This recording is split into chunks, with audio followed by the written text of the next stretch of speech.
Nu ką, lipam čia mes į kalną visokiais akmenim. Okei.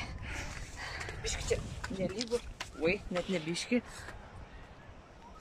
Lietai. Bet norisi ant uolų palaipėt. Patirt kuo daugiau dalykų.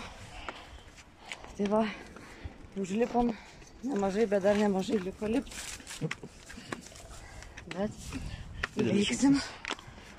Dabar jau vakarėja, nebe taip karšta, kokie 29 laipsniai yra. Tai va. Paskui parodysim, kur užlipom, kai užlipsim. Va, nemažą dalį užlipom. Čia kažkokius radom griuvėsius.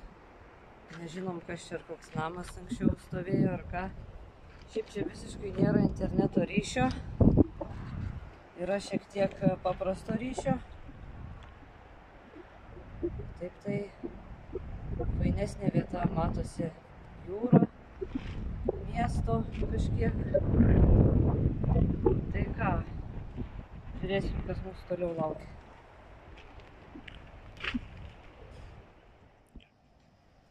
Nu va, ir kalnų ožiukų sutikom. Čia va tokios aukų vietos. Jau antrą tokią jau radom. Čia galima paaukoti kelis eurus, kad atrestauruotų šitą kalną, kad būtų lengviau lipt.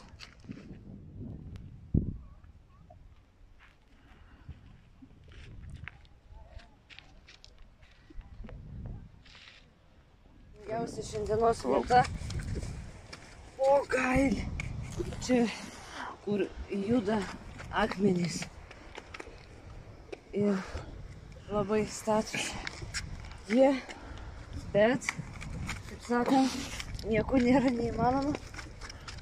Aš jeigu ką tai su rankom pasigelbėjau, okei, kai nėra regos, gerai, kad, oi, yra šiek tiek jėgos. Okei. Nu va, pasiekėm vieną iš viršūnių.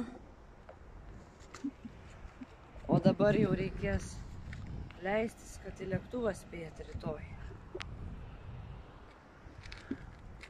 Nu ką, sunkiausia dalis beveik įveikta. Neteko nukristi.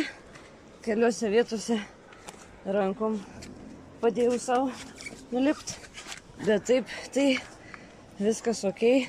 Greitai grįšim į miestą. Ir spėsim parskristi rytoj. Va, jeigu visas kelias būtų toks, turėklo nebėra, jeigu visas kelias būtų toks, tai neregiai galėtų eiti vieni, bet turi būti su turėklu. O tai buvo labai trumpai, nes graikai, kaip sakant, viską daro labai lėtai.